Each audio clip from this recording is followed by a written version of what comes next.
It's your boy BT, man. Coming out hard Atlanta, exclusive interview. You can only get it here, man. Stay tuned. Real street shit, rough, rugged, and raw. The truth, nothing but the truth. So help me God, nigga.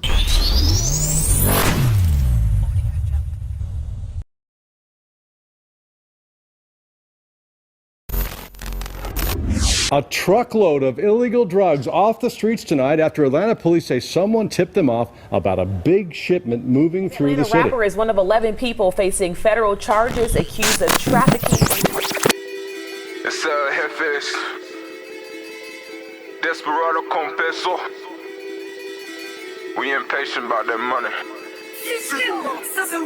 And I'm like, hold up. Where's my rubber band? It's hundreds on the table and 50s on the floor. My trap queen with me, as fat as J-Lo. And she gon' ride or die, nigga, desperado. And long as we together, we gon' get money for sure. We in love with the peso. We in love with the peso. We in love with the peso. We in love with the peso. We in love with the peso. We in love with the peso. We go crazy about that queso. We go crazy about that queso. Where's my rubber band? Where's my rubber band? Put that shit together, rap it, it's a rain. When you get it, break it down and hit the trap. Nigga try to take it, hit him with the know you clap. 1,008 grams, that's a whole brick. They say I'm too high, chop it up and sell nigga. Money, guala. $1 million nigga, I'll still rob you. Zilla rock, BT whipper, drive the lunch shit, brick flipper, rich nigga. Still got a lot of grands, ain't got no rubber bands. The money machine unbroke, so we gon' count it all by hand. And I'm like, hold up. Where's my rubber band? It's hundreds on the table and 50s on the floor. My trap queen with me, as fat as J-Lo. And she gon' ride or die, nigga, desperado. And long as we together, we gon' get money for sure. We in love with the peso. We in love with the peso. We in love with the peso. We in love with the peso. We in love with the peso. We in love with the peso. We go crazy about that queso. We go crazy about that queso. Where's my rubber band? Where's my rubber band? 3 rubber bands, that's like 5 grand. Shawty want an Audi, I just want a band. Count it. We stack it all up and count it all again. Money all on the table, money all on the floor. Columbia on the counter, Soccer 12 by the door. Me and Columbia hustling, trying to get more. Reminded by all those nights, shorty ringing that phone. Dirt road trapping, all about the pesos, all the homies capping. While you in low with Coco, I'm in low with peso. Golden Arrow Loco, we just countin' queso. Hold up. Where's my rubber band? It's hundreds on the table and 50s on the floor. My trap queen with me, as fat as J-Lo. And she gon' ride or die, nigga, desperado. And long as we together, we gon' get money for sure. We in love with the peso. We in love with the peso. We in love with the peso. We in love with the peso. We in love with the peso. We in love with the peso. We go crazy about that queso. We go crazy about that queso. Where's my rubber band? Where's my rubber band? And I'm like, hold up. Where's my rubber band? Where's my rubber band?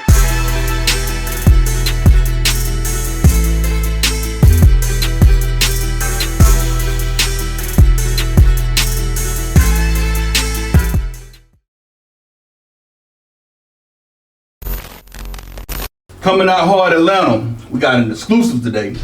As you can see from the intro, we ain't holding them back. Some real shit. Yeah. Got my motherfucking nigga in the building. My brother. That nigga got a bunch of names.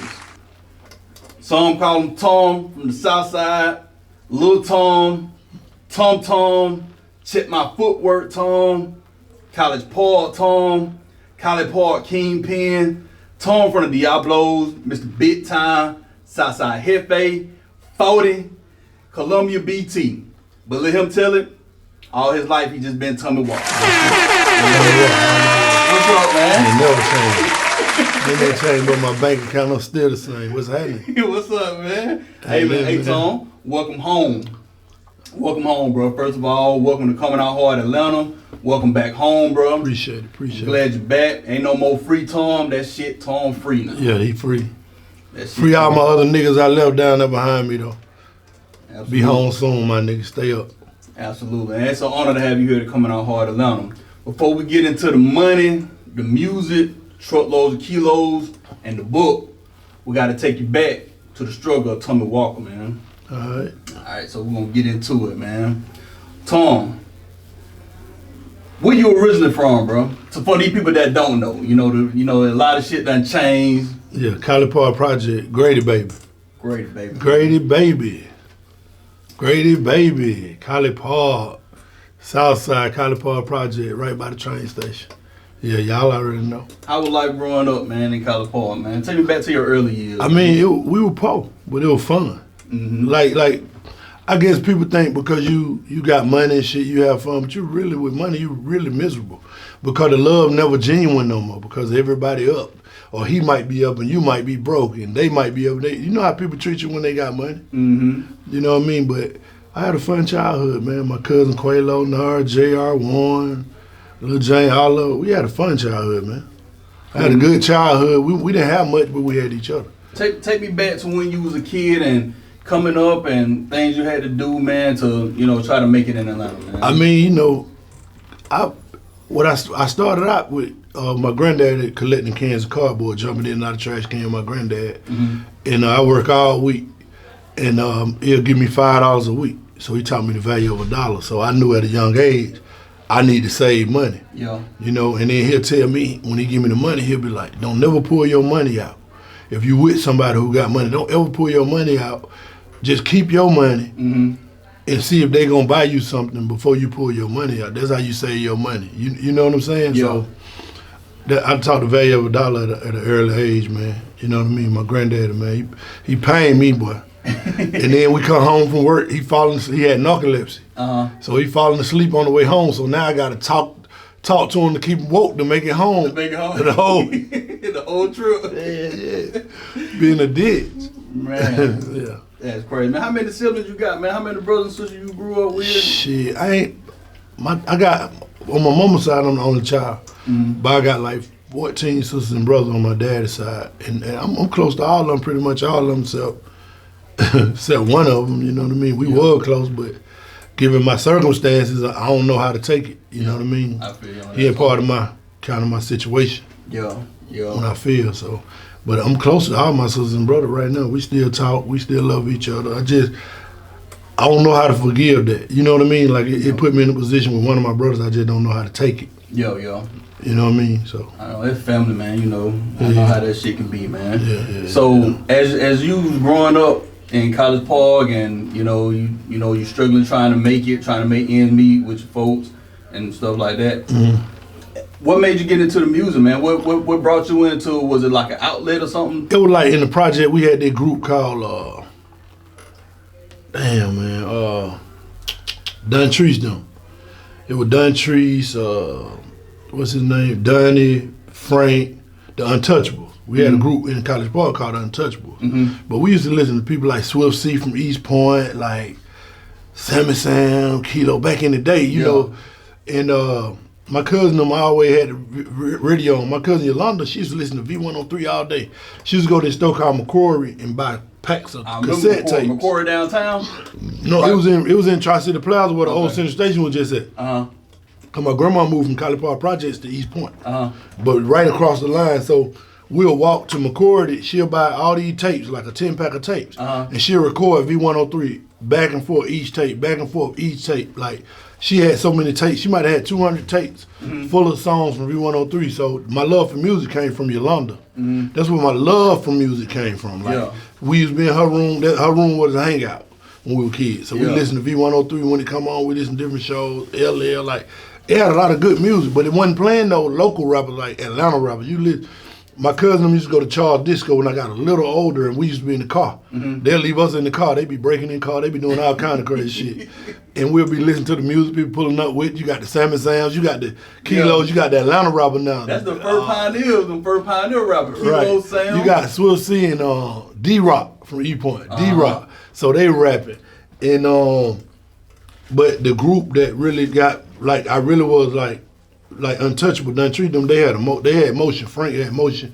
He had Untouchable. Them boys come straight from the hood, straight from College Park where I'm from. Mm-hmm. And I used to ride to their music, all their music. I always had love for music. So one day, Dunny told me to go to the studio with him, which was Tim. Yeah. TNS. Yeah. And when you know that my cousin them folk, man. Right. That my cousin them, Idris and Tim is my cousin them dad and uncle. Yeah, I call them right now, so that means we blood because Idris and Tim blood to me. I know, bro. I talk to Tim every day. I talk to all his boys, Idris boys. I talk to Tim every day. So I just talked to Tim this morning. Cool. I can show it to you on the phone. I talked to Tim this morning, man. So we family. We been family. Yeah, we been family. We family anyway. But so I started going to TNS with Dunny. So when the group wasn't going, Untouchable group, they was at home or they weren't performing, Dunny had built up making beats. Dunny made beats. Yeah. So I got with Dunny and started making beats. I also with Marquez. Marquez with Red Money. Red Money, 615 in the back of my lap with Red Money. And Marquez took me up there, and Marquez was, showing me around. I never been in the booth before. So when I got up there, my freestyle game was stupid though. Like in the car we be riding, I be freestyling. Yeah. My freestyle game was stupid. So after that, I was just at Tim recording with Dunny them. Yeah. And that's when I met Reb them. Yeah. Diablo. Yeah, so we're gonna get into that, man. So as you coming up and you doing your music shit, you hook up with Idris and Tim I think their studio was out in Decatur, wasn't it? No, it was right down on Main Street in College Park. Okay. Goldmaster Touring Service. Okay. Shout out to Goldmaster, man. Shout out to Idris, man. We miss you, Idris. Yeah, we miss you, Idris. Big E, man. We miss you, bro. We miss you, bro. Man, I remember, just a funny story, just not the sidetrack, but a funny story. So we stayed in Eagle Home, me and my cousin Trout, all of us, and all my cousins, Mario, Rudy, DD, Toronto. And Idris used to come out there with, Idris was a big dog in the city at that time. Big bags of money. Man, Idris was like one of the biggest niggas in the city at that time. This was the time when the Miami boy came out and Idris was doing his thing. But Idris came out there and bought them boys 4-wheelers, go cars and everything. They the only people in Eagle Home just riding around with this shit. Right. I just remember the first time I ever seen a big stack was with Idris. Right. Idris, man, I seen Idris with shitloads of money. Right. You know what I'm saying? Right. But that's just sidetrack. No, that's family though. I respect Idris, how he move, he was quiet. He got out the game. Yeah. This the part I don't like about the game. You turn your back and you get out the game, but he got killed for still being in the game, and he wasn't in the game. Yeah. You see what I'm saying? The whole time you in the game, don't nothing happen, but as soon as you turn your back, something happen. Like people still think you in the game because you're living a comfortable lifestyle. Yeah. Man had 5-6 tow truck. Man had tour buses. He saved the money. Him and Tim. I'm just saying, but people still think that he got money. He got killed behind money. Yeah. You know what I mean? His murder was money motivated. But like I was saying, I was going up there. I met Real them in the studio, and it was on from there. They were recording music, and one day they was on this song. They was on this song called Young Guns. They were doing the Young Guns song. Yeah. And then I said, I got something for that, Reb. You was like, cause every day we was up there, Reb don't having that kush up there. That when niggas smoking regular mid. Reb had the hydro, him and Barry, them boy, they had that kush, black, all them niggas. Man, shout out to them Diablo boy, man. Hey, I swear to God, I love all them boy, man. Despite what went on, I love everybody, man, because they was solid, bro. I was pulling up, my dad lived in Carver Home, Pittsburgh. My dad lived in Summer Hill. My dad lived all over Atlanta, so I lived everywhere. I knew everybody already. Yeah. You see what I'm saying? Capitol Home. I live everywhere. Born home. I done live all over the city. That's why I know everybody. Yeah. So I knew Red. I was hanging out in Summer Hill with Red them. You feel what I'm saying? Fighting the dogs and shit. You know? We ain't doing it no more. but yeah, so, and that was funny, man. I jumped on the Young Gun. We be robbing, stealing, killing. And after that, it was a wrap from there. So after y'all was in the studio doing this, how y'all come up? Take us how y'all came up with them damn Diablo, man. Because that's like one of y'all biggest shit that really introduced you to the game, man. Man, when I went in there, it was just like Reb, man. Reb got a vision. Lil Reb, he just got a vision, bro. Flex Diablo, he got a vision, bro. And when we went in there, and I heard it, I was just like, shit, it's a go. I jumped on that bit, but everybody who fucked with the group, 211 boy, me, all of us, man, everybody jumped on it. We was in there, and everybody was jumping on that bit. We was on that kush, we was just jumping on that bitch. Yeah. I'm talking about, and that shit, Tim made the beat. Yeah. Tim made that beat. Hey man, shout out to Tim, man. Tim made that beat, man. So after y'all do that and that shit get real successful, I'm talking about like niggas in the hood playing like Diablo, man. How did that affect the way you move now? Since that took off, man.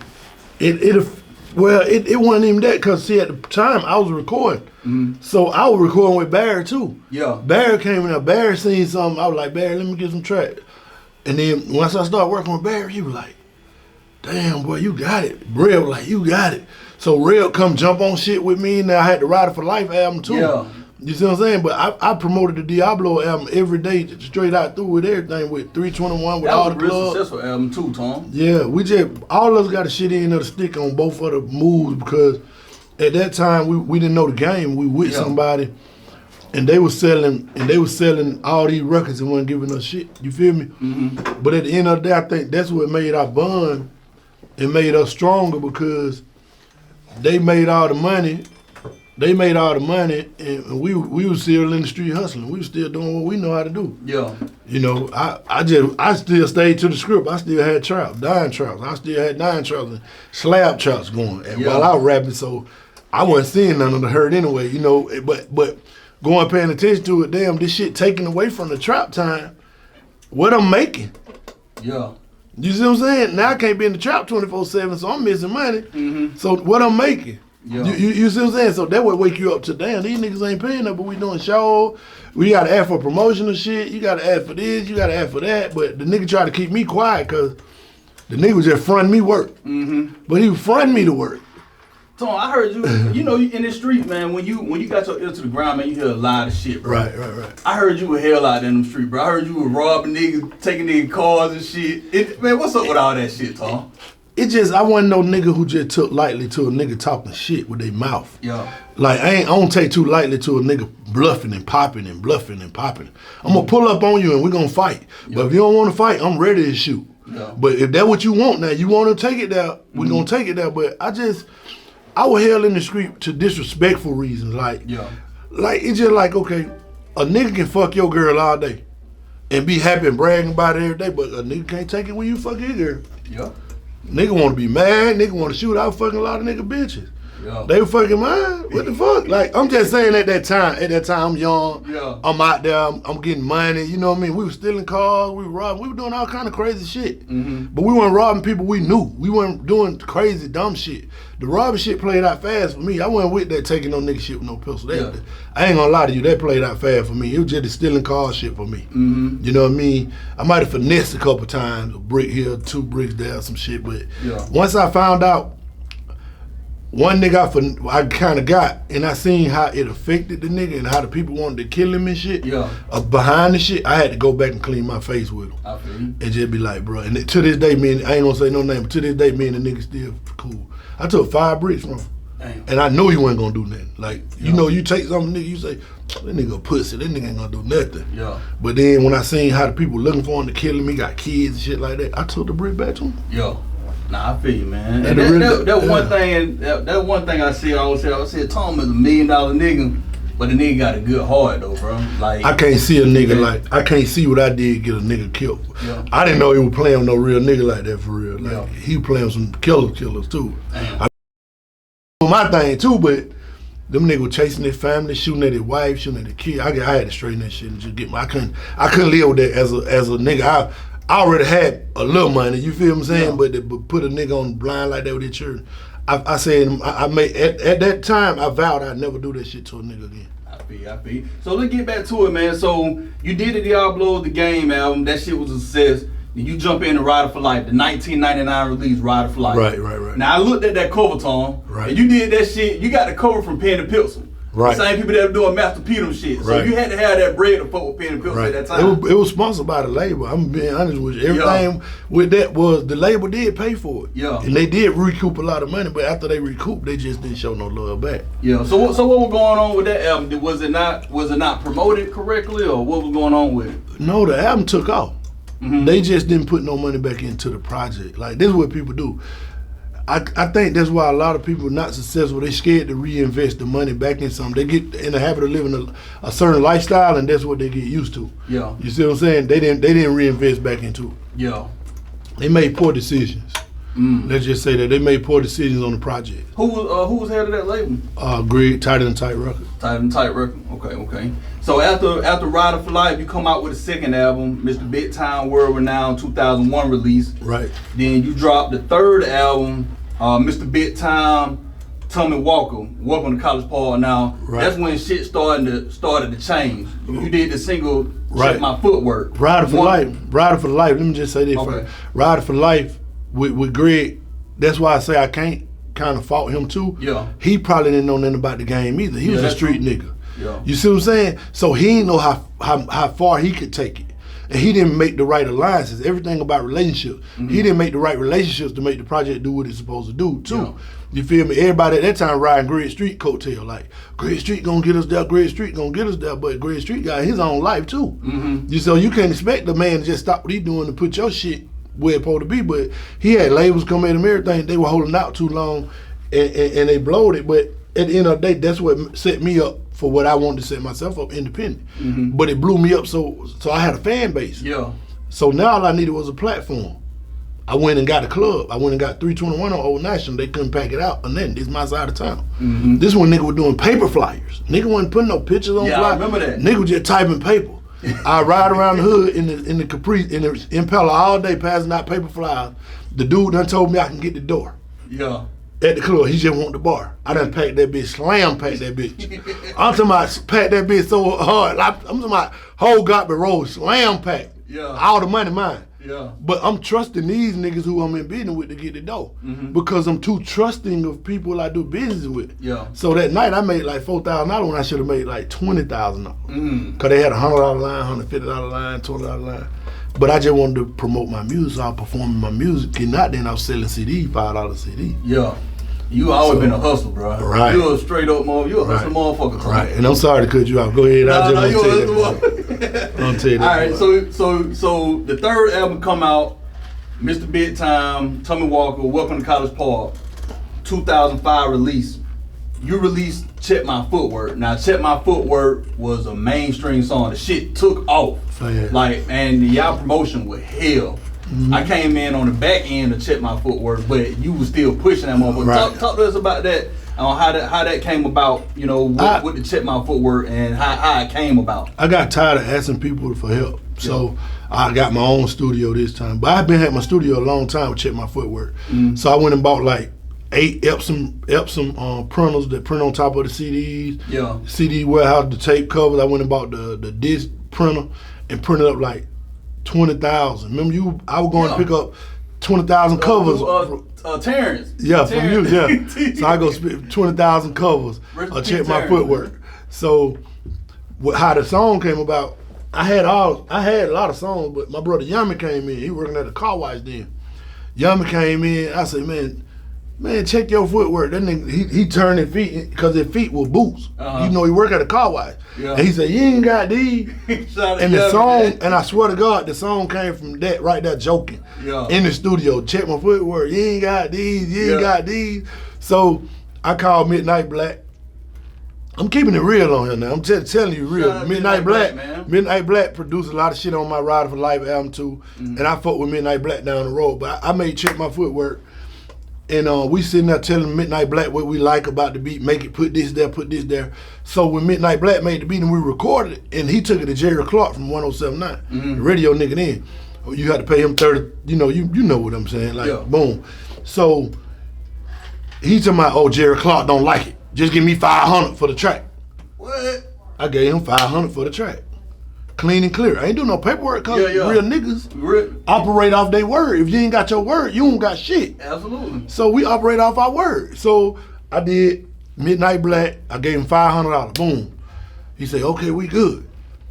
Now, hold on. Well, stop right now. If he would have asked for more, you would have just gave him what he asked for, right? I would have gave him what he asked for. But he asked for 500. He asked for 500. Hey, he asked for 500. Can't do nothing but respect it, Tom. I gave it to him. You gave it right to him. then. I ain't waiting. You would have asked for 10 bands, you would have gave it to him. He don't charge me but $250 to $500 a track at that time anyway. Yeah. So he said, just give me 500. You ain't got to worry about nothing else. We good. Yeah. Okay, we good. Okay. Now you done told me now you done got the firepower in me because you said it wouldn't work.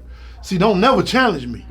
That's where you went wrong. So what I did, my kids were with me that day. Mio, when he was little, him and none of them. and they were dancing. When I was playing the beat and shit, they would just jump, work my foot, and my footwork. They would just dance. So I know the kids. I was like, oh shit, this it. Yeah. So I had done still pushed it to the back burner. I ain't gonna even lie. So Tight came to the studio one day, and I let Tight hear some beats, and Tight heard to check my footwork. He said, boy, that's the one. That's the one, Tom. I'm telling you, that's the one. Tight got on it. I went from there. I started pressing CD. I ain't gonna lie, cause I had so much. I had over 1,000, 2,000 songs on the computer. Yeah. So like, shit, what I'm gonna push? You know, sometimes you get lost up in the sauce of you don't know what's a hit. You don't know this. Even my kids showed me that. I still didn't have that confidence. Yeah. And it's the honest God truth. When that boy Tight came and he jumped on there, I said, man, shit, I got Decatur on it. I got Boom Boom. Okay, I know he gonna push it like me cause he pushing his own shit. Yeah. Man, I started going stupid in there pressing them CDs, 5,000, 2,000, 2,005. I called Tight, said, I got you some CDs. Boy, he said, all right, boom. I gave him some. We started passing out CDs. But my plan wasn't to pass out CDs in the club when the club opened. My plan to pass out CDs when the club closed. And everybody hopping their shit. So I'm at the club. So every club I already got it in my head. I'm going to Club Chocolate tonight. That's how I got the fucking CD, Tom. Right. That shit was on my motherfucking car. Right. I'm going to Club Chocolate, then I'm going here, then I'm going down, then I'm going to the gate, then I'm going here, then I'm going down. But this night, I'm at Club Chocolate. When the club closes, people drunk, they walk into their cars. I'm handing the CDs out as they get in their cars. I'm fresh, got a jury room, talking to bitch, flirting and everything. Hell, you know what I'm saying? What's up? They gonna give the CD she put in. Oh, I like that. They might throw it on the seat, whatever. Yeah. But when they get to the car wash or something, they gonna put it in. You see what I'm saying? So it only makes sense. Now, I done distributed 10, 20,000 CDs. Anything, I never did any radio promotion on that song. People calling me from the radio saying, come do an interview. I need the song. Send me the radio edit. Send me that. And then Greg Street got it. And Greg Street just said, hey, I got you. Yeah. And me and Greg were tight for a long time. Yeah. Greg said, boy, I got you. Don't worry about that. This motherfucker, this song out of here. Shout out to Greg Street, man. You know what I'm saying? So that's how the song blew up, man. Check my footwork. And that took off, man. But I think the music got too fake after that. Yeah. Like, I really like shoes. So when I'm saying check my footwork, you can go see I got 5,000, 10,000 pair of shoes right now. You had them too, bro. When I was just gone locked up, my mama got a whole room, as my son, got a whole room right now full of containers and shit with shoes in it, bro. Like, I got a storage unit right now with number shoes in it, bro. That shit crazy. Number shoes, brand new shoes. Shoes I might have wore one time, might have wore half. Some I ain't even wore. So you can put them motherfuckers on stock air right now, they gonna sell. They gonna sell, bro. I got Jordans probably nigga trying to get now. Probably going to get the 5s now, I probably got them. Yeah. I don't even know which one came out. They just, people calling me, you gotta hook up on shoes. Motherfucker, I just came home. I don't know where my shoe plug is. You know what I'm saying? I just got home, I don't know the fuck my shoe plug at. But the song came from some real shit. Like, Yummy loves shoes, I love shoes. Like, but when he said, you ain't got these, he had them nasty, ugly ass Walmart boots on. Man, that shit was funny, but Yummy, you gotta think, Yummy a clean nigga though. Yummy is a clean nigga. So let me tell you, hell, he the only nigga I know, let me take that back. He the only nigga I know work at the car wash. And the nigga boots clean as fuck, dog. I mean, this nigga just coming from work, man. He pulling up the studio.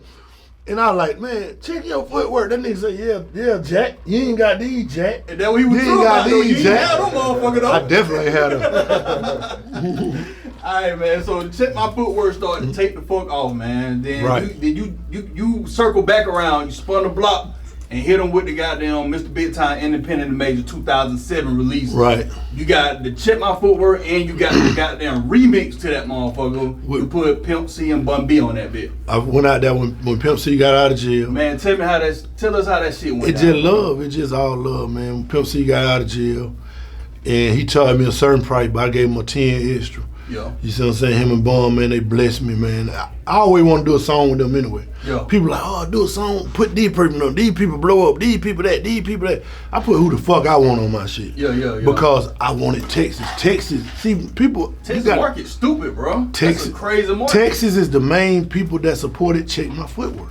So why would I go get what Atlanta want on my shit? Yeah. Why would I go get what these people in Cali or wherever want on my shit? When Texas is Houston, Texas is that's why I listen to so many Houston rappers. I love my HL niggas. I listen to all their music too now. Don't get it twisted. Yeah. But I support Houston and Texas to the fullest because them niggas fuck with a nigga. Yeah. Them niggas invited me wholeheartedly to the game. You know what I mean? Like, I'm going out there to Texas, bro. You in town, you with us.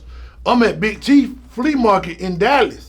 right around the corner from Oak Cliff with the niggas from the hood from Oak Cliff with me every day, like when I'm out there, bro. Yeah. Like, man, that shit just, it's a different feel when you're another nigga hood. Like, these niggas, they taking pictures and want to be in niggas hood. I'm just in niggas hood kicking it with niggas on the GP. Yeah. We ain't got to be flashy. I done been places in the world niggas can never go. So these niggas, what they doing don't fascinate me. I'm out here in Memphis with these real killers. And nigga, I'm in Memphis with the same killers. With the real killers too. Like, nigga, but these niggas can't be on camera. Yeah. These niggas who I'm with can't be on camera. When I'm in Diablo Rap them at that point in time, all them niggas would want it. Yeah. When we dropped that shit, them niggas couldn't be on camera. Y'all put dogs on the cover, goddamn. Them niggas would want it. Yeah. You see, I'm in some here in places people can't go. Like, I'm talking about nigga, I'm in hoods where niggas couldn't pull up without getting shot or checked or jacked. Like, that's a different feel for me. You feel me? So that's why I put Pimp and Bomb on that shit, cause they from Houston, they from Texas. Yeah. Everybody love them in Texas, bro. And that one, don't mean to cut y'all tongue, but that one thing I kind of hate about my city. I love my city. I love Atlanta to death, bro. Grew up around the motherfucker, but that one thing I hate, bro, cause we always got to venture out for Atlanta to fuck with you, man. So we always got to goddamn go down South Georgia, Florida, Texas, and play like that, just to circle back for Atlanta to be like, bro, we want you, bro. It just ain't no loyalty, bro. Like, and what I mean by that is, bro, Future from Atlanta. Yeah. The only way me and Future gonna beef if we shooting at each other some dumbass shit. I love Future. Yeah. I love Rich Homie Quan. I love rappers from Atlanta, man. Like, we beefing with each other because we on this side of town, we on that side. Man, it never was like that when we came up, bro. Yeah. It was like Capitol Home, Jonesboro South, exactly. Egan Homes, like Techwood, you know, Techwood, Simpson Road. Yeah. You feel me? Nigga beefing within the hoods, maybe. Yeah. But like this and that, and we killing each other for this shit, bro. That shit is not worth it, bro. Not no pussy. No amount of pussy is worth no nigga killing each other. But see, it's to the point that nigga think disrespect is if a nigga saying, what's up? If a nigga say, what's up? What's up with you, bro? You alright? That a nigga feel like that's disrespect when you really checking crazy. on your nigga. He never been like that though, but that shit crazy, bro. Yeah, I mean, when I got out, I had one of my homies say, what's up? Why you alright? He like, nigga, what you mean?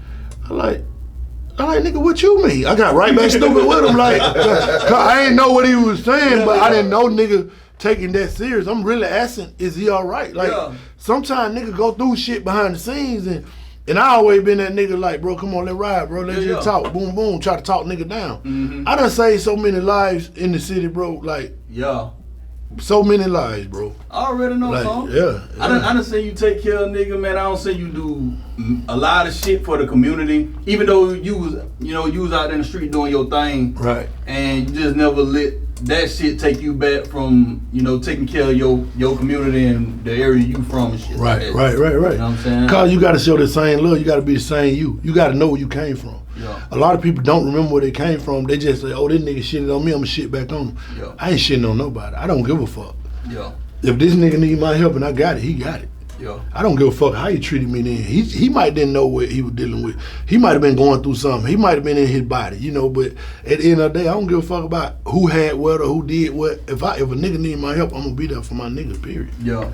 Now let's bring it on to this, Tom. So, you do the Check My Footwork, the independent major album, that did good. You did all this shit of just up under your shit with your money. I did no front, no nothing. Out the trunk, straight making money up. With just this shit by yourself, promotion, rap trucks, all this shit, bro. 8 rap truck, 8 rap van, I was there to see all that shit, and 5,000 t-shirts at a time. I do want to say thank you for letting me eat at your table, bro, because to eat at your table, bro, I made so much money, and I was just like, man, I just appreciate the opportunity, bro. I appreciate calling you and me like, Gino, I need these flyers by tomorrow, and I got them.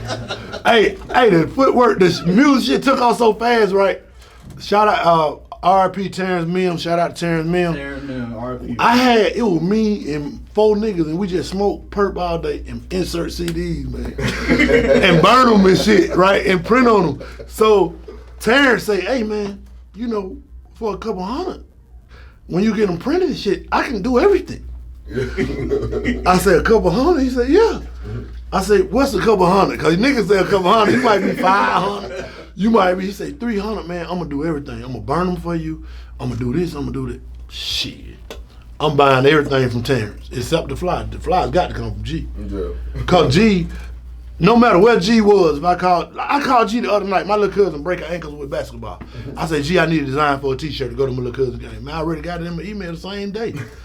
I'm just saying that's how he was back then. See, I'm a right now nigga.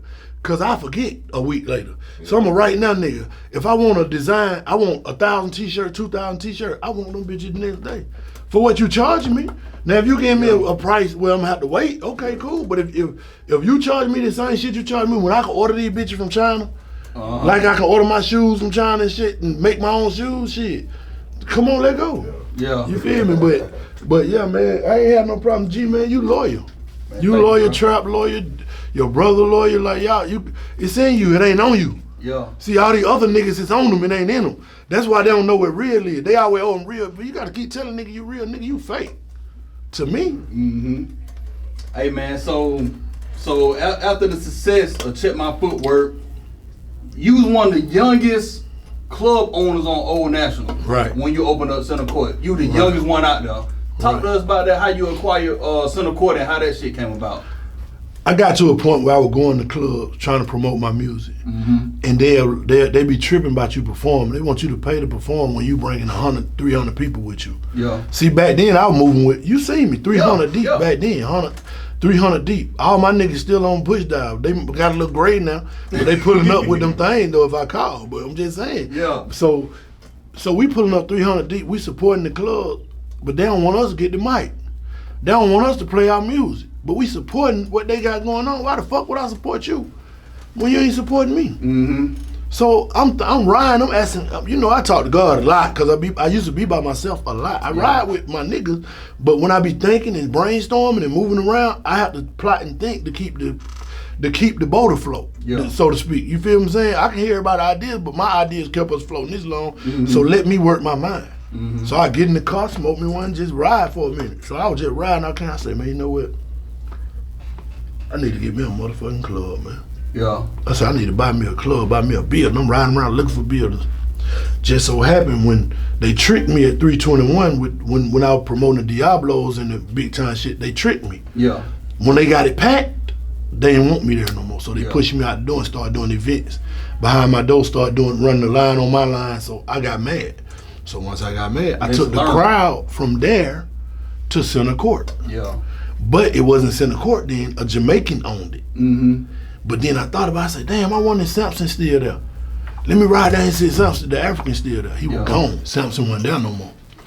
And I seen the property sign up in the front. I said, fuck this shit. My girl at the time, I called her and I was like, hey man, call this number, see if this building's still available. I want this building. Yeah. And everybody was telling me like, oh, da-da-da-da, but I was like, I want this building, man. So she called and they said, come up there. The building had been vacant 2 years. I didn't know. Mm-hmm. So we go up there. So when we up there, we talking to the dude. Well, they let us see it. We walked through and it was tore up. The kitchen needed new equipment, new everything. The carpet was all this stank. And I told the dude, I say, man, shit, it gonna take me about 7 months just to get the building ready to open. It's so bad in there. Yeah. He was like, I figured that. So what I'm gonna do for you, I'm gonna do $3,000 a month rent for you. But you don't start paying until 7 months. Oh, that was good, Tom. And I had that bitch ready. In a month. I had that bitch ready in 2 months. I had night shift crews in that bitch. Hey, I told my cousin, I say, board up the glass. Well, I didn't tell him, he told me. Yeah. Cause my cousin be a housing shit, my cousin Donald. Yeah. He said, we're gonna board the glass up. We're gonna work through the day and night. We're gonna get this shit done for you, boy. T-boy, we're gonna get this shit done, T-boy. That's how you talk, T-boy, we're gonna do this shit, T-boy. Don't worry about it. He said, you just get your money ready, right? So he tell me get my money ready. So I go to the restaurant place, Mr. V's, another place. I buy all the kitchen equipment. I gotta get the grease trap pump. I did all that shit, went through the club. I said I spent about $40,000. I spent about $40,000. About 50. I've invested about 40, 50,000, 50 large invest, 480 large legit. Yeah. All my money, no middleman shit. Straight the fuck up. So I opened the club. The first fucking night, that bitch was so packed. I remember, bro. But I'm from the hood, right? So I'm from the hood. I'm like, these niggas ain't gonna fight in my shit. You know what I'm saying? I don't need no motherfucking security. So I'm like, I ain't got no security, remember? Yeah, we ain't got no security. Bro. So everybody come through the door accordingly. They paying everybody good. Well, matter of fact, remember, I let people in free. The first night, I let people in free. People telling me, bro, you can't let people in free, but I'm promoting my music. It's just a platform for my music. So I ain't thinking about making no fucking money at the door. I'm just letting people in so they can listen to my music. I can slide it in. Remember, I got DJ Boo. Yep. You the cameraman. I let you have the camera shit. Me and Lee boy. I let y'all have the camera shit. I put a 20, the system in the motherfucker cost 12, 13,000 just the music, remember? Yeah. I had the 418, the 415s, and the 412s, and I had all that good shit, but so it was just the music for me. And then some girls came and got the fighting out. It wasn't no niggas. Some girls came, dog, got the fight, brought the fight from another club. Bro, when I tell you that bitch was like this, you couldn't even move. Could you move, G? Man, it was over 1,000 people, man, and the club don't hold over 300 something people. That's what it's supposed to hold, but it'll hold 700 comfortably. Yeah, right. So it got the club like this, and the whole fucking parking lot is full. Back to the I'm talking about with no promo, dog. No promo, just a soft opening. So I put everybody out, and them girls got to fight. I closed that night, remember? Yeah. I just closed. I went back the next week, got sheriffs, security. I say, cause I don't want none of my niggas to kill each other. Cause now I see it, nigga, we'll kill each other. Like them girls fight like a motherfucker, dog. Yeah. So I got the club, man, shit. I got Mick, the nigga Mick from 321. I had my Dave first. I gave Dave the parking lot. Dave making about $2,000 in the parking lot a night. I got a nigga at the VIP line. We got a $40 line and we got a $10 line. Dope, you know what I mean? Yeah. The first weekend, dog, I made $28,000 just at the door. Just at the door, dog. That's that hustle, bro. Just at the door. That's that motherfucking hustle. I was like, damn. I ain't see this shit. Cause you gotta think, I'm up the street at the other club. It's bigger than the center court. It's packed like a motherfucker, but I'm only making 10, 12,000, right? But I'm making that because these niggas making over 40,000. I go to the back one night, these niggas count. I'm like, how the fuck they count? They ain't made all that from the bar. But I ain't no greedy nigga. It don't matter as long as I can promote my music. I can walk away with a 10 every weekend. That's 40,000 a month, baby. Yeah. I'm looking for the month thing. That's 40,000 a month. Fuck these people. Let's go. They get their money, I'm getting my money. But they eventually push me out the door. But that shit shut down. I left that bitch shut down. Damn, man. So you do center court. You were real good with center court. It was a success, bro. Right. So after center court, you started jumping back onto your music heavy. Back on the music. You started doing your real estate. My real estate, yeah. How that shit went, Tom? I know you was investing a lot of the real estate shit into good. The real estate shit real good. And it was before niggas was doing it. Yeah, I remember. It was just the people you were dealing with who brought the game to you. Yeah. That's who fuck you up. Yeah. I'm still straight on the real estate shit, but I can't talk about that right now. Yeah. They tried to take all the real estate. They took all my cars shit. They didn't fuck with none of that. We're gonna get into it. Nigga. Hey, so you do the real estate, then you do the BTE. We switched it up 1803, went straight to BTE with it. Yeah. You started pushing artists. Big time entertainment, but it was Bell Team Entertainment. We were getting these 18-wheeler full of weed, mid. Yeah. Bales of that shit. 2,000, 3,000, 4,000, 5,000 pounds of that shit. Popcorn, no seeds. Popcorn, no seeds. Motherfucking. It was Bell Team Entertainment. That's what it really was. Yeah. But then it went from BT. Then it went to BT. It was Bell Team Entertainment. But a big time entertainment. Alright, so you constructed this shit to BTE, right? And you started doing your first mixtape out the door from doing that shit was the College Park Kingpin in 2008 with Scream, right? Hood Rich. Talk about that, man. How that shit came about, bro. Man, College Park Kingpin. That was a good mixtape. That was a real good mixtape. I had some music, and I didn't want to idolize the dope game then. You see what I'm saying? But Scream say this was going, BT. That was so you the biggest at it, bro. Like, right. But I was still had that mentality. I've been around old heads. Yeah. Stay below the radar. Stay below the radar. Remember that back then I ain't had no Bentleys and shit. I just had the little Benz. I know. The soccer dad vans, the little Hondas, the Escapes and Ford Escapes and shit. Yeah. So I ain't had that mentality like that. I'm around old niggas all day who got $100 million, $50 million. Yeah. These niggas ain't never drove a Benz. They don't know what the fuck it look like. Hondas and Toyotas. You see what I'm saying? So that's my mentality when I'm doing music.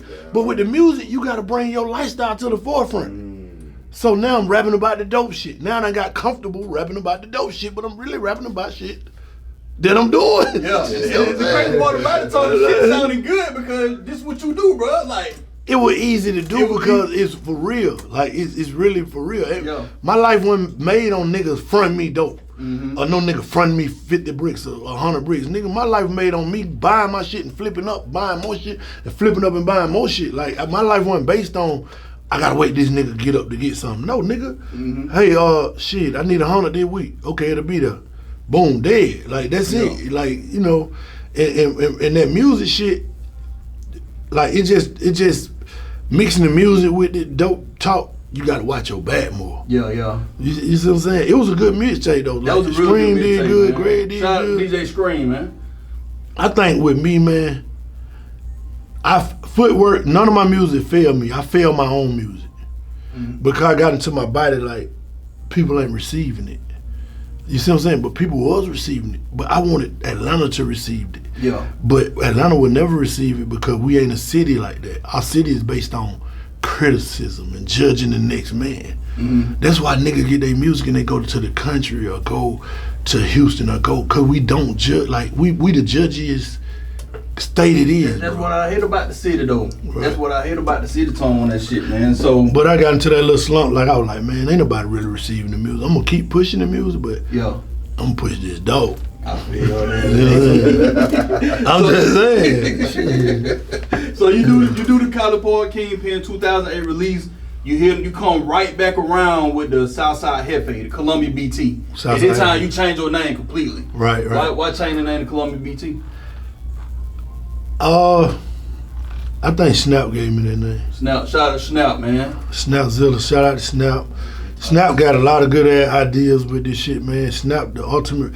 Any niggas out there, if you fucking with music, you got to go see Snap, dog. Snap platinum right now, bro. He ain't doing nothing but platinum shit. Shout out to Snap, man. Listen, you got to fuck with that boy. That boy, Zilla. He just got a vision, man, and he love to work, dog. I hate that me and him ain't on the same page. We kind of took a toll, but back when you doing music and you in the street and shit, certain shit you can't see. Yeah. And he probably seen what I didn't see. Yeah. You know, I did much as I can for everybody, but at points of time, I felt like I was doing too much for niggas and niggas wasn't doing enough for me. Yeah. You see what I'm saying? And I just, any nigga ain't out there fucking with that boy creative, man. If you trying to build an artist, you got to get with him. He gonna show you the way, bro. He like that, bro. Yeah. He one of the few producers I promote. I like Azar too. You know what I mean? Shout out to Azar, man. You know, but I really Snap self-made. He the shit. He creative. He see it. Yeah. And he seen it then. Man, the first time I met Snap, Zilla Super, for y'all that don't know, we call him Snap over here, goddamn. But the first time he was with T-Bone. That's why I met him at. Yeah, he was with T-Bone, and T-Bone was like helping him get his production skills up. So shout out to T-Bone.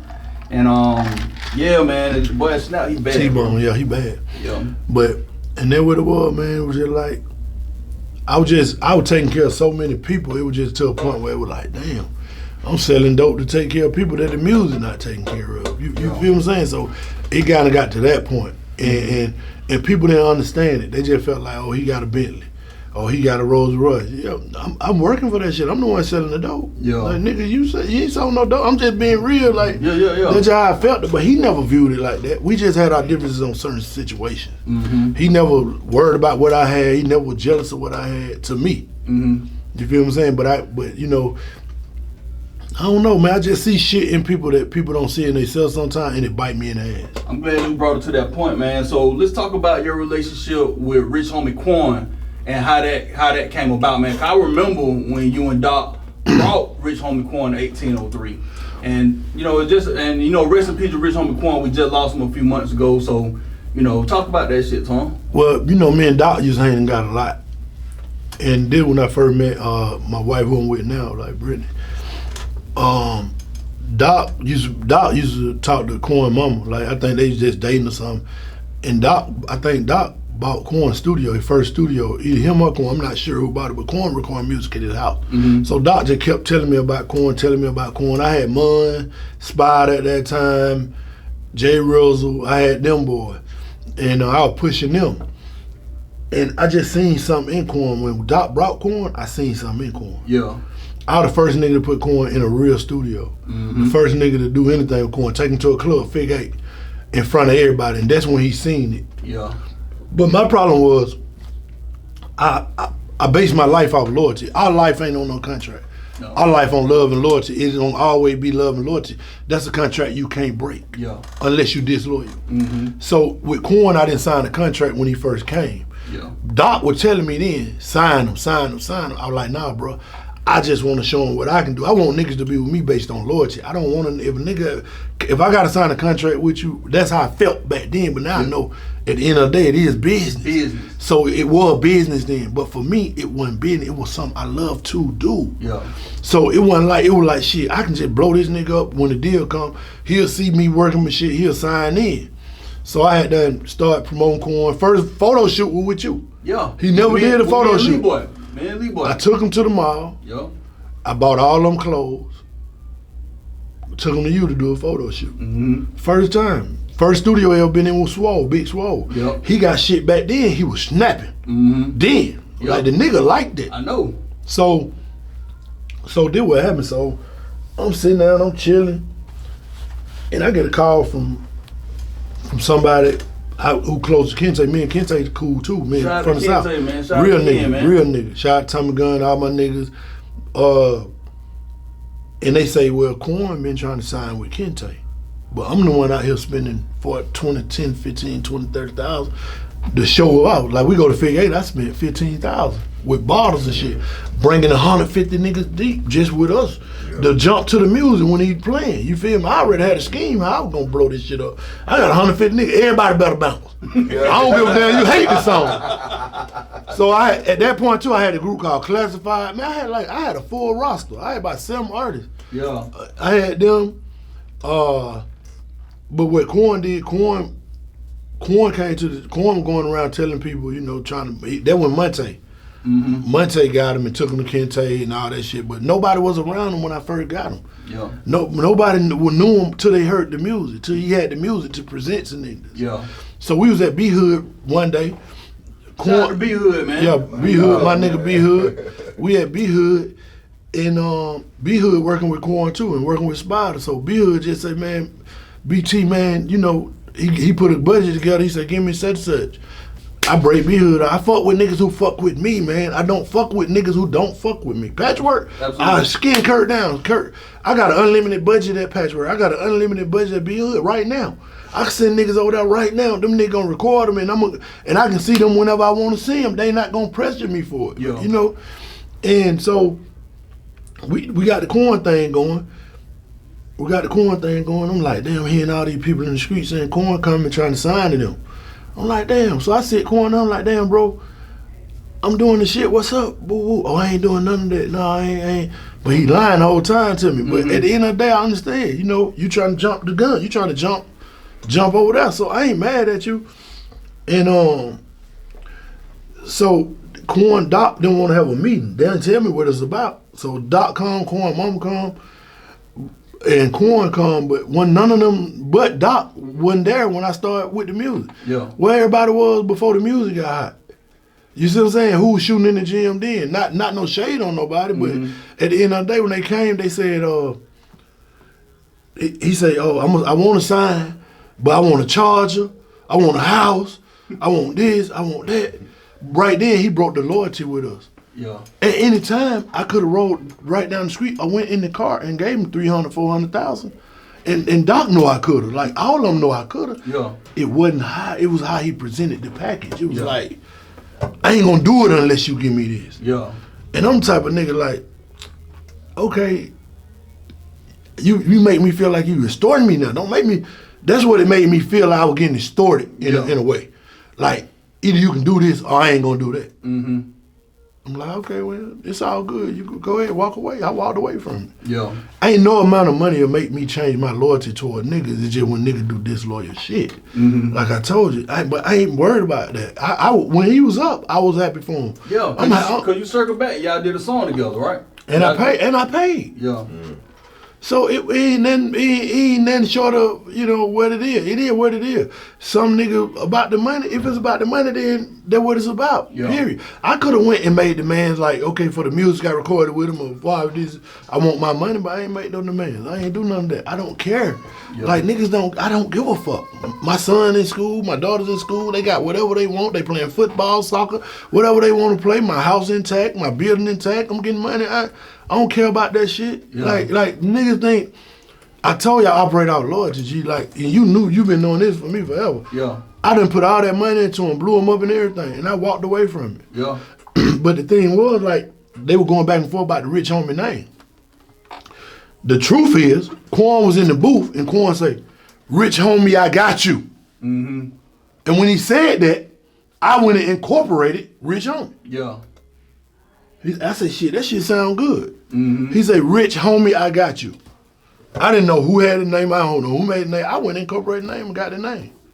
So when they said I can't put Rich on me on my shirt no more, my partner and them were telling him he couldn't do that shit, but that was stupid. Yeah. And I went back to them niggas like, man, back the fuck up, leave him alone, let him get his money, bro. That shit don't matter to me. Yeah. I still love that nigga. You see what I'm saying? I still got the same love for these niggas. Like, they can do this, they can do all that, but when they burn certain bridges, now we can't cross that bridge, but if you ever needed me again, I'm gonna be there for you. Yeah. You see what I'm saying? Cause I like Quan, man. I respect Quan. I love Quan. That boy got it out the mud. Yeah, he did. He got it out the mud, man. He did. And that's what happened. Man. That's the real truth. That's the whole truth. Rest in peace to Rich homie Quan, man. So you so then you do the Guadalajara Rich. Came out 2015. Just playing with you. Had Future on that thing. How that shit happened with you and Future, man? We called Future with his late ass. He always fucking late. So we called Future ass, man. You gotta think. I was in the club when Future was grinding. Can't no nigga say they gave Future nothing. I don't give a fuck. If any nigga tell you that, they lying, dog. Yeah. Dog, I'm in the strip club in the daytime. Them niggas in the strip club in the daytime, I'm talking about all day long. Them niggas, him and G, his cousin, ride around all day promoting that shit, promoting this music. Ain't no nigga can tell me they didn't outgrind this nigga, boy. That nigga grind. Yeah. I swear to God, my right-handed grind. My right-handed God, that nigga grind, dog. But so, I called G. Cause me and G and Future all the time. But I gotta go through G now. You know Future, he got a protocol. I gotta go through protocol. I respect it. This motherfucking G tried to kill me first. I said, come on, man. We come up with a number. Boom. I meet him at Dungeon Family Studio. Yeah. So we in that bit, man, and I look out. Future's like, man, you know you gonna want me to do the video. Go on and give me such and such on. Go on and give me such and such on. You know you gonna want me to do the video. I'm like, man, nah, man. I'm just like, this my nigga, he gonna do the video. Yeah. That damn Future, man, that's a motherfucker. That nigga there. But hey, but you got to respect this business, man. It is. At the end of the day, he separated our friendship or our coolness from business. Yep. That's something I could never do. Yeah. You see what I'm saying? And that was my downfall. Yeah. You see what I'm saying? That's how I went to the feds. My same downfall. That's my same downfall. But long story short, so we go to Dungeon Family, we do it. That nigga Future sit there like this for about 5 minutes. Woo. Something happened to the computer. Guess who with me? Who? Snap Zipper. The wizard. The wizard. I tell Snap, I say, Snap, something wrong with the computer, Snap. Now they got an engineer there, right? Yeah. Snap jumped right in. Boom. Go ahead. Engineer jumped right in and started recording. The computer shut down. Did something. Yeah. The engineer ain't have I don't know who the engineer was. He ain't have a slightest idea in the world what to do. This nigga Snap jumped in. All right, it's ready. Man, I would have moved the other goddamn producer out the way. Look, man, let's not run that shit. Yeah, so we got Future verse.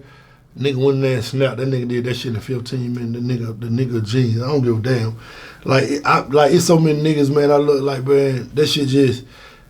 I was doing it like that back in the day where I go in the booth with no mic. I was doing that back then. And real Sam will tell you, I was doing that back then. Sam was doing it. When no nigga taking no paper in the booth, we were just going in there, whatever coming out here, we were saying it and punching it, saying it and punching it. Yeah. You feel me? How they doing that shit now? Saying it and punching it. It made it easy for nigga now. Yeah. Cause it's digital. Remember back then with analog. Yeah. You had to have 3 VCR tapes. Motherfucker, yeah. That shit was crazy. So we did that song, man, pushed that song. That song took the fuck off, went up through the all in Europe, all in England. I finally got my passport. Damn. So I'm finna shoot over there and go put down. I'm finna take about $100,000 worth of promotion and gear over there. I done made it. Now I got Future on some shit. Yeah. Future popping in Europe and Germany. Future everywhere now. I'm finna go here and kill the town with my promotion and shit. You know what I'm finna do. Yeah. I'm gonna live over there. I'm going to find. I told, hey, I was finna send that one Pink was working with. I was gonna send Pink over there. Yeah. But before we got to talking about it, all this other shit was happening. Like, it was just, timing was bad. It was just the timing was bad. But right then at that point, I had him. Yeah. Like, I had him. Like, all I had to do was go plant my seed in other countries Future was in. Because other countries receive us more than our own people. You feel what I'm saying? That's true. And then why people don't like Lil Baby album right now, people tell, that shit going up through there everywhere else. I know, like, people always want to judge nigga. He got it out the mud too. Like, let that man get his money, leave that man alone, man. Like, if your mind can't get to that, then that's your problem. If you still stuck on this shit, then you stay stuck. Yeah. This man trying to level up. Absolutely. Yeah, I mean. So, after that success and after, your collaboration with Future and Rich Homie Quan and stuff, the BT label started to push Tommie Gun. Right. Tommie Gun straight gutter coming off of goddamn Gobby Road. Tommie Gun been in the game for a minute. Talk to us about that. Tommie Gun, a great artist. Yeah. And he can rap like hell. Like, Tommie Gun he was just still on that street shit. Like, Man, Tommie Gun real and what I mean by man. street shit, like, it's like, cuz I need you to go talk to the DJ. Man, I don't know them nigga, man. And before we get into it, what's your relationship with Tommie Gun, man? Family, that family. That family. That love, that's all love, all the time. That shit'll never change. Absolutely, man. Yeah, that's all love, man. Tommie Gun, I'm coming. See, what nigga don't know, man, I might be cool and laid back, but it's a lot of niggas that'll go for me without me saying anything. Yeah. And he one of them niggas. Yeah. Like, that blood, so he know, like, a lot of niggas know we stand our Lord to stand. When they call me and they needed me, how I'm putting up by myself. Yeah. With that thing ready to shoot, but don't call me unless we shooting, because I don't want to just pull up and flash. Because that ain't what I do. That ain't what I do. All right, man. So we working on the Tommie Gun project. We blew up in the Tommie Gun project. The project started taking off, blowing up. Strong promotion, Tom. I'm talking about, bro, that was a strong But he promotion. wasn't doing his part on some other part. He wasn't going to rub shoulder with the DJs and certain clubs. He was still, we from the street where all we think is that street shit. So that's all he was in their mind, street shit. He wasn't thinking like the music. Like, he was like me back in the day, he wasn't thinking ahead. Yeah. You see what I'm saying? But I can't blame it all on him. I gotta blame some on me because I just started laying off shit. Like, I started neglecting my son, them football and shit. I had to catch back up with my life. Like, and I just started putting people in charge to promote it and do this, and they weren't doing their part. So that's how that did. Now, after this shit, all shit break hell. The fans, all the shit hit the fan. Yeah. The goddamn, the feds come in 2018. All hell break fucking loose, bro. Yeah. Tom, walk us through, bro. For these niggas that's out here trying to pursue this life. Right. Trying to goddamn get into this life. And they ain't never been Just understand, the feds never get you when they can get you. They get you when you ain't doing nothing. Like, I had been clean for like some years. Yeah. I hadn't touched no dope, no weed, no nothing. This nigga came to me one day and say, "Bruh, ain't nobody got no dope. I need some." Boo, boo, boo, boo, boo. Whole time feds on.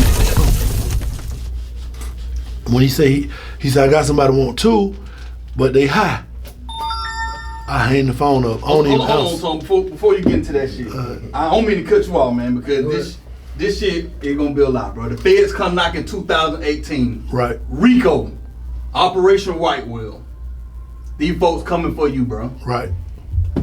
Now, the whole time, like, you still got a squad of niggas around you, bro. You got all of us, everybody, bro. Like, right. we all around you, you know, BTE, nigga, we round hard, bro. Then I got niggas in the street who with me selling dope.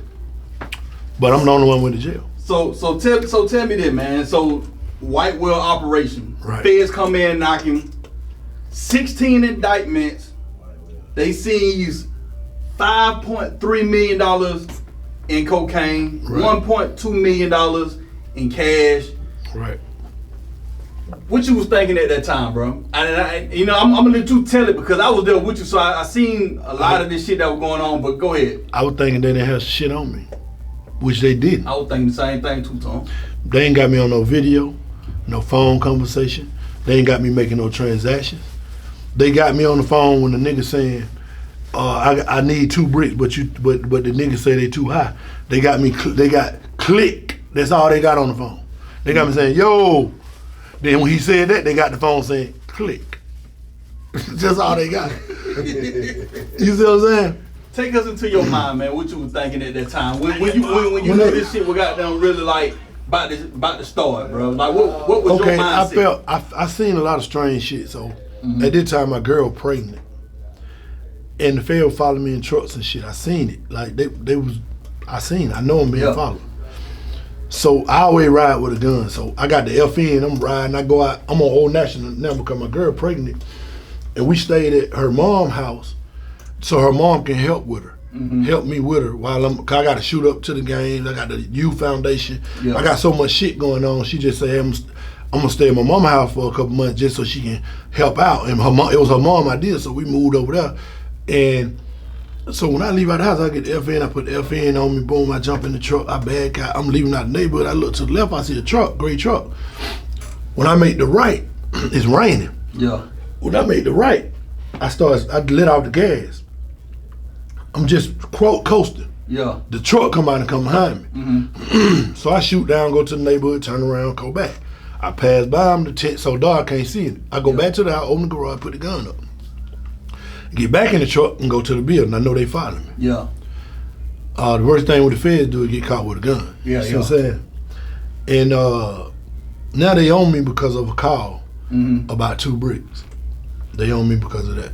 So that's how the whole indictment started. Okay. With me, my brother, with me, okay, I wasn't doing that. Let me just say I wasn't doing that. They came, so now they got me in the car. They like, Mr. Walker, the lady who when I turned around and took the gun back, she said, yeah, finally got you. Right? Yeah, he thought I wasn't gonna come. Then I say, I don't give a fuck what you doing. You ain't got that on me. I ain't did shit. So they got me in the police car. Cause mind you now, they beating on the door. It's 4 in the morning, 3 in the morning, they beating on the door. So I got these things around my house. I don't know if you know the thing you put in your garage, they back up camera, they beat, I got them, I had them in traps. I already know. So I had them, I know when car pull up. I remember those shit. So I had them. I got that nerve. So I had them and I had camera. So I got them on the front porch and the Fed beating on the door, but it ain't but 2 cars because they don't know I'm there. Yeah. I done switched cars and everything, came, and I'm back in the car. They don't know I'm there. The neighbor across the street came out because we just moved there. I just bought the house. The house, a brand new house. Nobody even know I'm there. The neighbor came out and said, who y'all looking for? He said, I got cameras. They didn't even know I was in there. When they found out I was in there, helicopters came, cars from everywhere. They had helicopters over and over the house. Cars came through the lake, where my lake at. They was at the lake with guns. They surrounded the whole house. But I still wouldn't go out there because it was still dark. Yeah. So by 8 in the morning, I just said, all right, baby, I kissed the boys. I say, man, just come get me. Boom, I go lay on the ground outside. They cars now. Yeah. Ain't nobody by the door because they trying to get a warrant to go in. Yeah. So I go out there and lay on the ground like this. So the Fed come put the gun on my head and shit like that, pick me up, sit me in the car, she talking shit,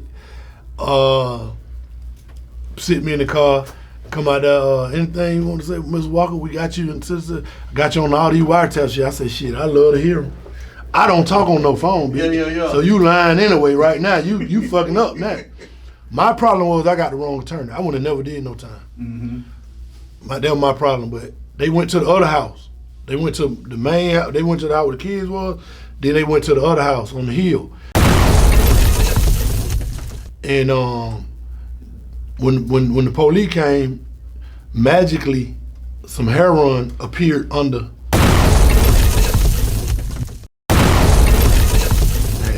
You feel me? But at the end of the day, it was some bad heroin. Nigga tried to give it to me. I was gonna throw it out. Well, you know we can't do nothing with this shit. He kept it and he kept trying to sell it. So when the Fed came, he knew they were coming. Point blank period. I don't give a fuck what nobody say. He knew they were coming. So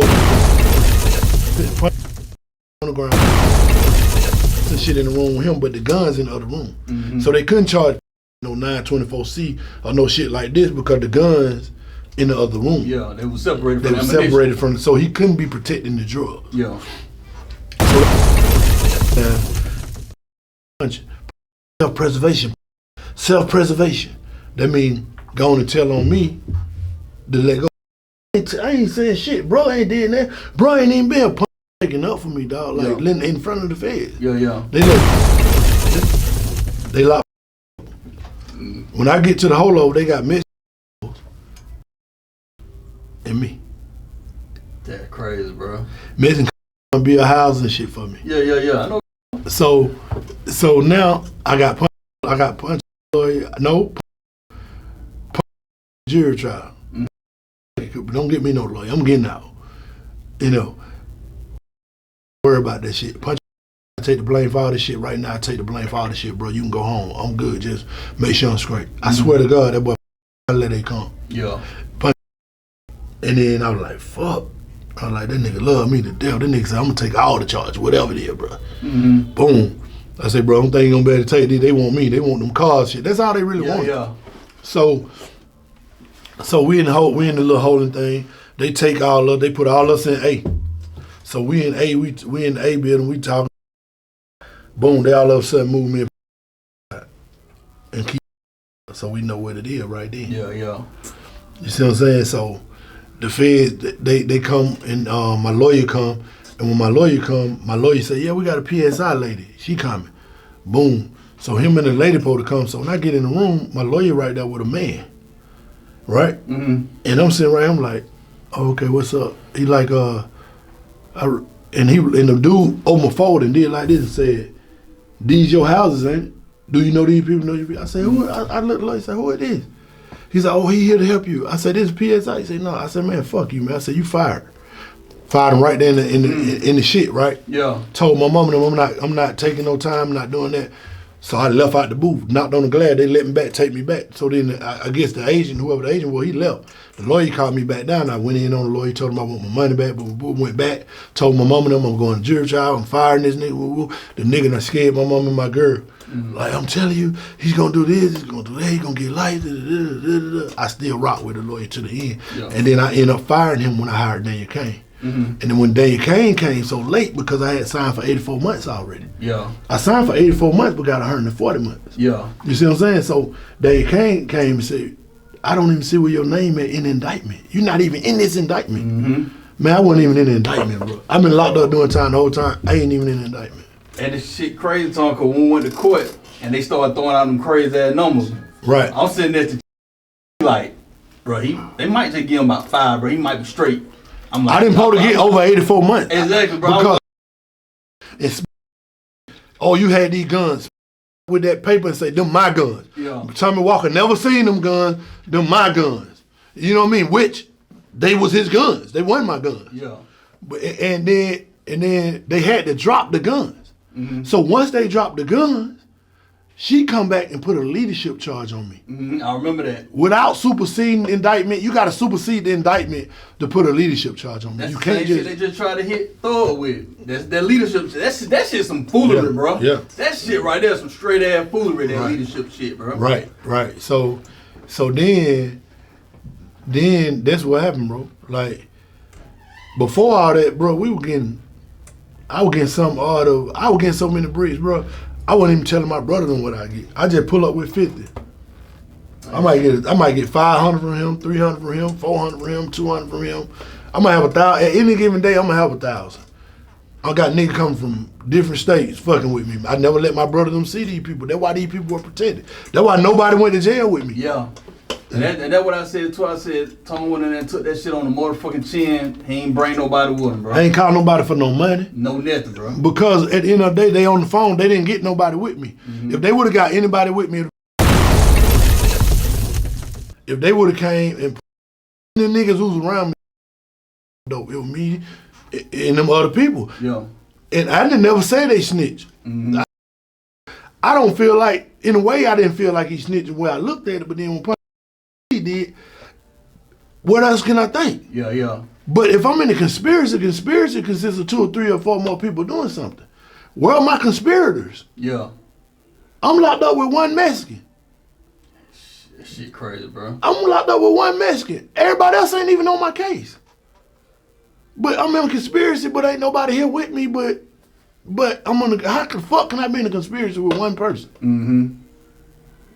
That shit crazy, Tom, man. Man, but at the end of the day, man, like I said, bro, like, we moving breed, like, we moving a lot of words through the city, man. So now you in the Fed, you doing your time, you decide to take this time, do all these programs to try to better yourself. Cause I ain't never had a criminal record. All I had was theft by receiving car. Yeah. A long time ago. Theft by taking motor vehicle. That's the shit that probably really saved your ass too, bro. Right, because when the feds see the reason other niggas who's around who got time, they had weed, they had dope weed charges. Yeah. They had guns. The feds convict you off guns and weed, like really weed and guns. Like that's how they up your time. You see what I'm saying? That's how they up your time to that.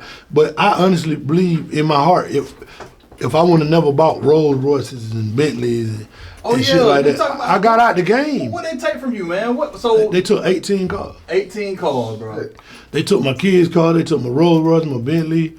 They took my. They tried to take the F-350, but I was still getting that from the Ford dealers because I was fucking with that with the credit. Yeah, yeah. Because I had a 780 credit score. I was trying to get my shit to 850. Yeah. You feel me? So they took all the cars, and I seen my cars on the auction site. Damn. And I say, Mama, go get the car back. She was like, nah, hell no. Nah. She gonna leave there? I even called my girl. I was like, hey, go get that Boussaint. That's what I told her. I said, Lee, go get my baby. Go get the 400. Yeah. I was like, Lee, go get my baby, man.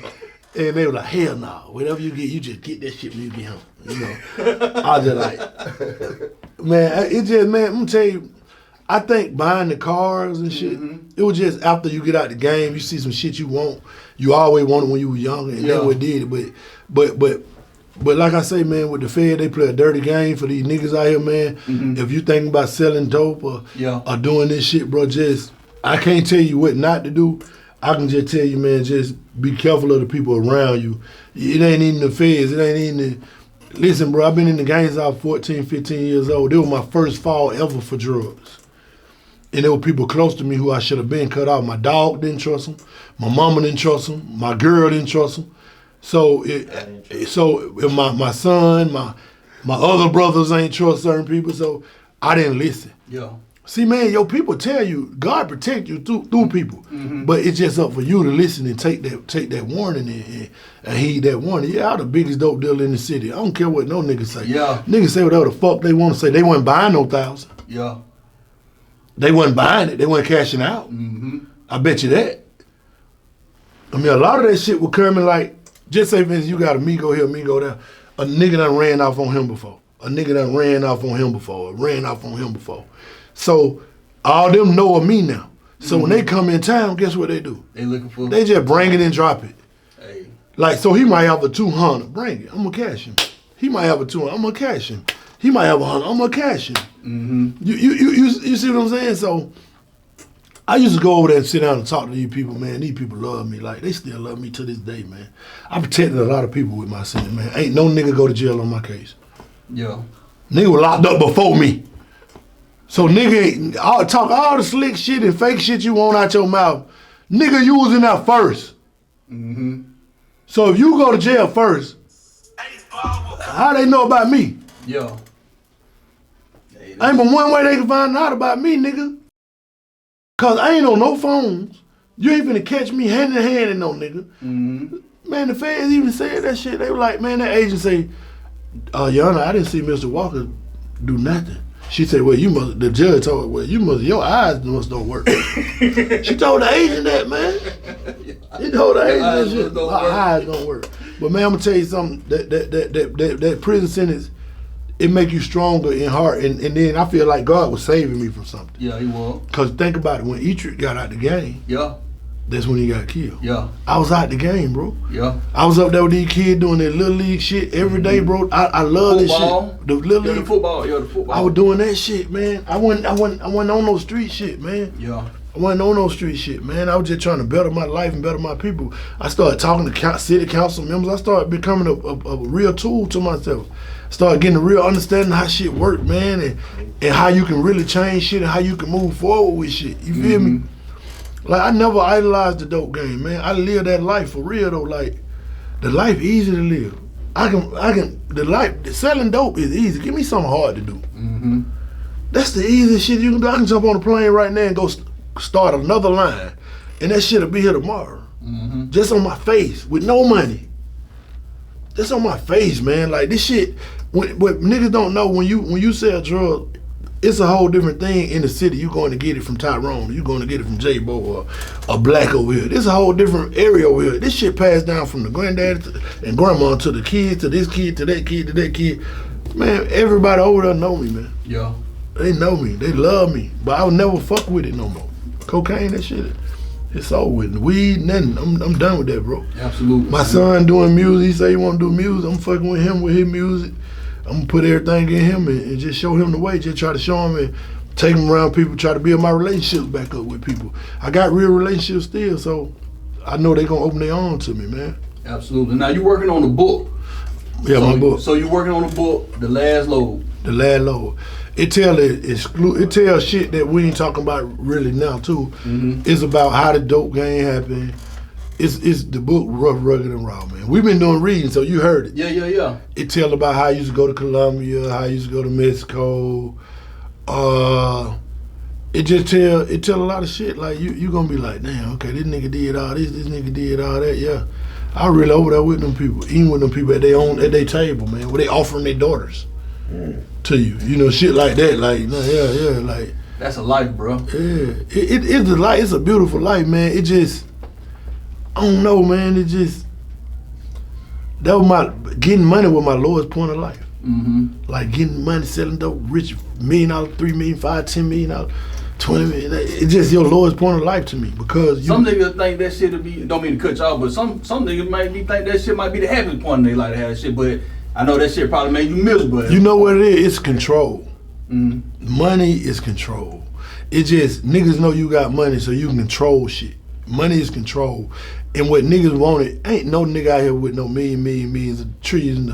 He ain't happy unless he got his family around him or the people he love with him, bro. That's all that matters. Like, I was happiest poor. I was happier when I had nothing than when I had everything in the world. Like, right now, bro, I'm happy. I'm content with my life again. I'm happy.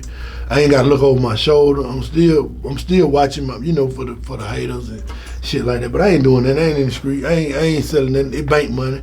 What, you gonna take me to the ATM and get $1,000 out of the ATM or something? Like, I ain't doing that no more, man. That shit dead for me. My life, my whole life changed. My whole way of thinking. All I did in there was read books and think and work out.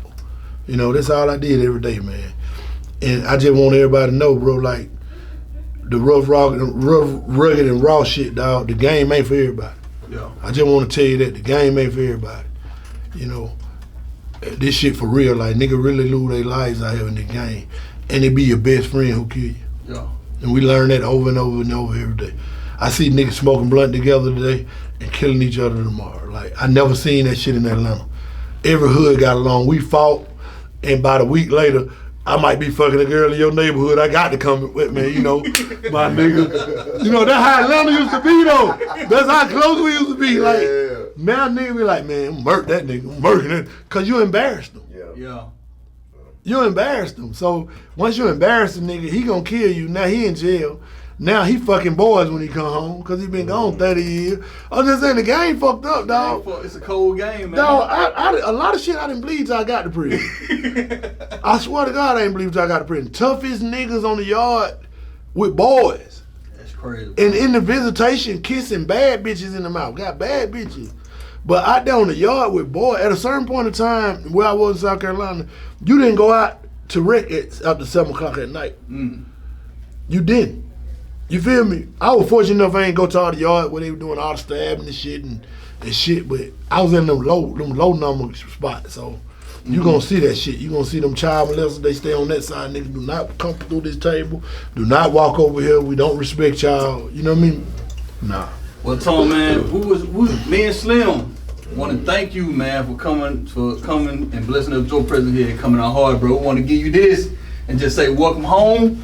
I know that you don't drink that. I know you normally be on your Ace of Spades shit and your motherfucking goddamn with your Ace of Spades and your motherfucking Dom Perignon shit, bro. But me and Slim, bro, coming out hard. We on a budget, nigga. So you know what I'm saying? That's from us to you, bro. Listen, some of the shit that people do don't understand. It ain't about how much you spend for this. It's the thought what count, and that's what I want to tell people. Yeah. Always appreciate people in your life who love you for real. Like, you ain't gonna have a lot of people who love you, so you gotta appreciate the ones that do and treat them like you know they love you. Yeah. And I always try to communicate with people to get a clear understanding of what's expected, so you won't jump the gun on certain shit and react a certain way. You feel me? I appreciate this. This is like $1 million to me. Thank you. You know why? Because it was given from the heart. You feel what I'm saying? I can't drink. You know what I'm saying? But I'm gonna have this bitch so I can drink. But everybody, man, you know what it is, coming out hard at Atlanta. This your boy Columbia BT, the real, the rough, rugged, and raw, man. You know what I'm saying? We're gonna do this again, man. Any questions you wanna ask when G do it podcast, I'm gonna come up here live on the podcast so y'all can call in and ask questions live, and you can get all your questions answered about anything you wanna ask. You gotta go through G, you gotta go through Slim. That's how we moving around here. Boom. Let's get it. And you brought your son here today, man. Oh yeah, I'm sorry, man. Come on, bring your Rock, man. Rock, come on over here, Rock. This my son Rock right here, man. First son Rock, you know what I'm saying? Shout out to all Tom kids. Tom got a lot of kids, bro. A lot of them. Come on, go and call them out, bro. I ain't calling them out. I love all y'all. Okay. Rock with me today. The attention on Rock. Rock finna get ready to drop in music. I want y'all to go support Rock. Y'all know what it is, man. It's in him. It's in him. It ain't on him. You feel me? It's in him. It ain't on him. He thoroughbred. You feel me? He talking about that shit. Just support him, man. Start supporting each other again like we used to do in Atlanta, nigga. Start respecting that shit, going to each other's shows, doing all that shit. This my son Rock, man. I'm gonna let y'all have him for a minute. I'm out of here. So,